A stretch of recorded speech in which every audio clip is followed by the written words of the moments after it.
secara dunia tarekah mengajarkan wudhu kita ini telah membuahkan apa? Mata kita itu kan selalu tercuci walaupun tidak menjadi rukun dalam wudhu. Tapi bagian muka ini tercuci semuanya sampai mulut. Kalau kita bisa menjaga hasil wudhu, mata ini tidak akan melihat satu aib.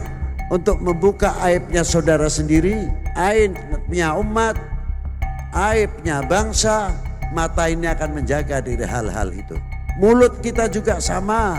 Mulut kita karena sering terkena air wudhu juga terjaga dari omongan-omongan yang akan mengadu domba antar umat, yang akan mengadu domba bangsa ini, sehingga timbul satu perpecahan-perpecahan yang hingga menggoyahkan NKRI.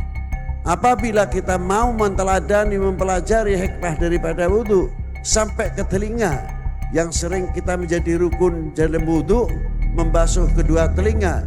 Telinga itu pun akan mempunyai filter yang luar biasa, tidak mudah menerima hoax, menerima lain-lain yang berdampak akibat memecah belah umat atau memecah belah bangsa. Coba bayangkan ada seorang tokoh publik yang dikenal sebagai tokoh sufi dunia asal Indonesia bicara soal wudhu, namanya Habib Lutfi bin Yahya. Beliau menyelipkan kata yang sering kita jadikan rukun tentang membasuh telinga, bukan mengusap ya, tapi membasuh. Kalimat ini beliau sampaikan di Masjid Istiqlal di depan puluhan ribu orang yang berbaiat menjalani tarekat bersamanya. Sementara di sekolah-sekolah, di madrasah dan juga di majelis-majelis pengajian, yang sering kita dengar justru sebaliknya, yaitu mengusap telinga itu sunnah, tidak pernah ada yang mewajibkan. Di telinga sebagian orang, ucapan ketua sufi dunia ini terdengar seperti pelanggaran besar. Bukankah telinga itu hanya sunnah, bukan rukun? Tapi tunggu sebentar, kalau saya bilang ada ulama klasik yang memang mewajibkannya, apakah Anda siap mengubah cara pandang terhadap beliau? Share melabas, follow dan subscribe Pembenyak Kantor. Video ini bicara tentang bagaimana jika mengusap atau membasuh telinga dalam wudhu ternyata lebih besar daripada hukum fikih semata.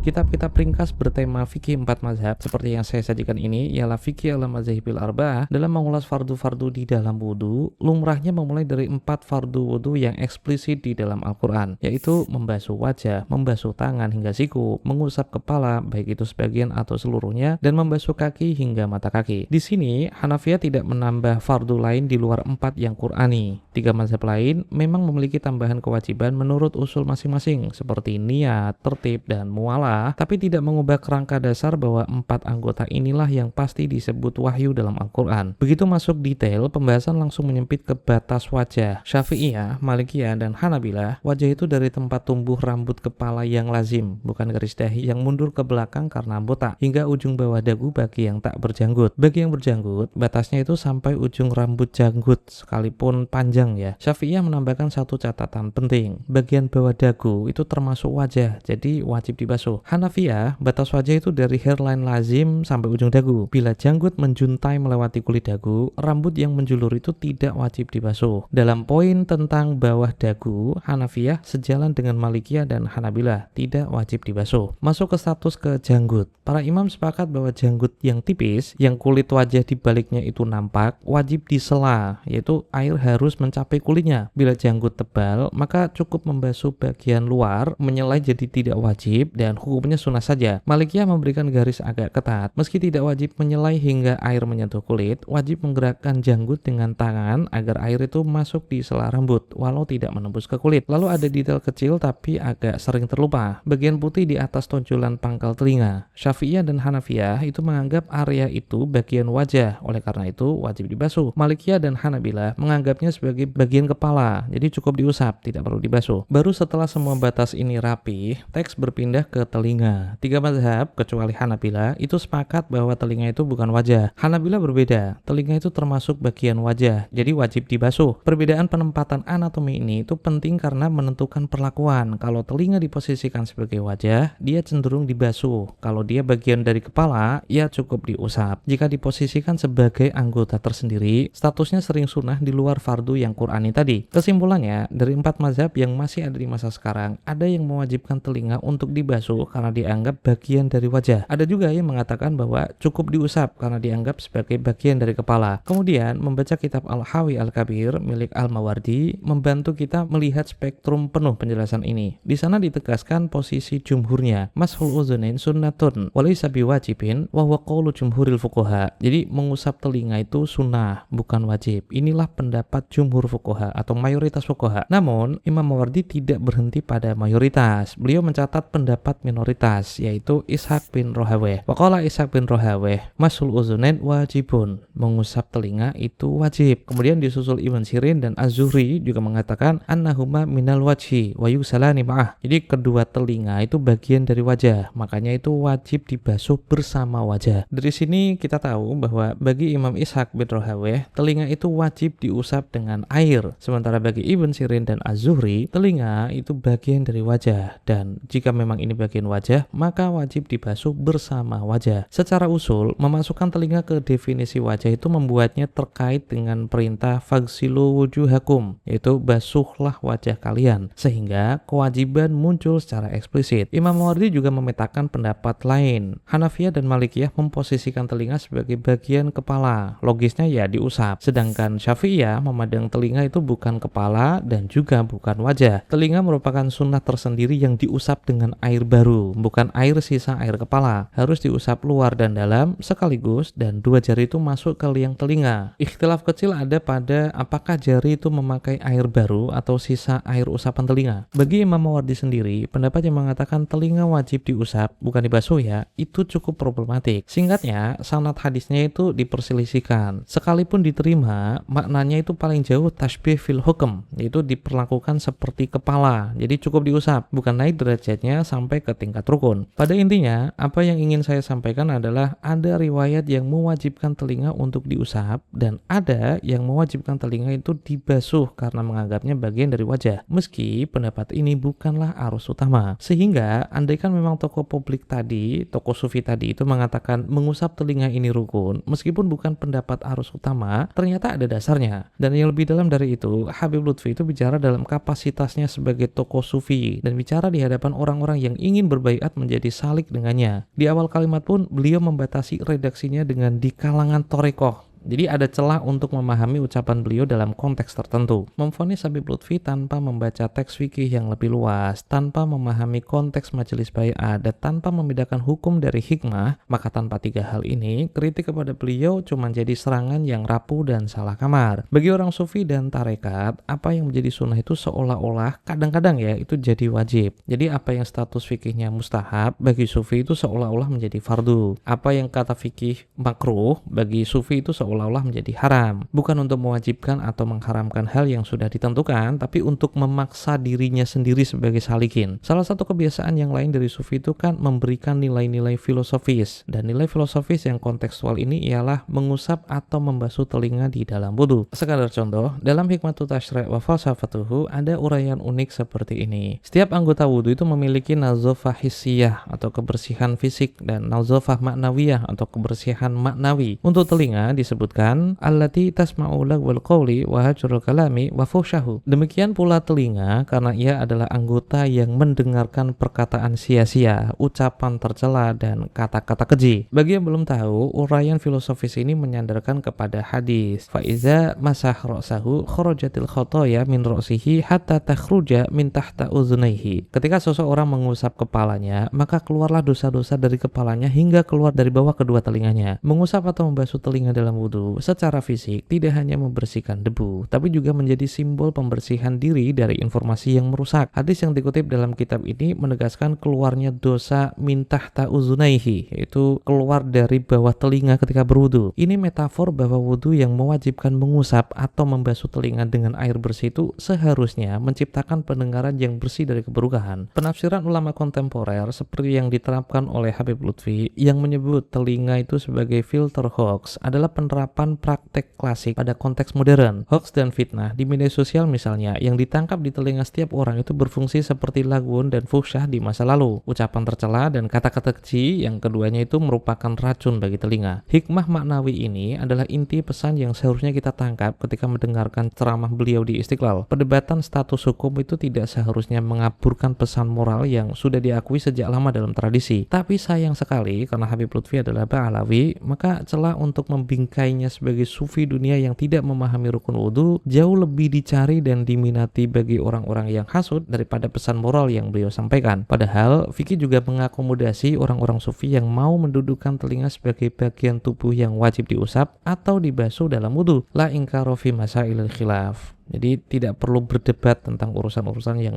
sudah jadi khilafiyah. Saya Rumul Abbas, ini Paman Jangan Tor, sampai jumpa.